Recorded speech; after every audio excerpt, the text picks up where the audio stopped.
સાથે.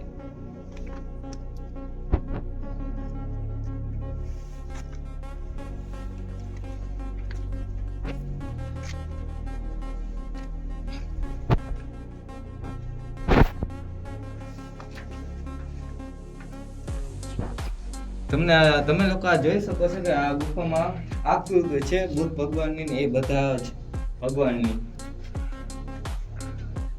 આ ગુફામાં હવે કેવો રસ્તો ક્યાં જાય છે એ લોકોને કોઈને ખબર જ નથી.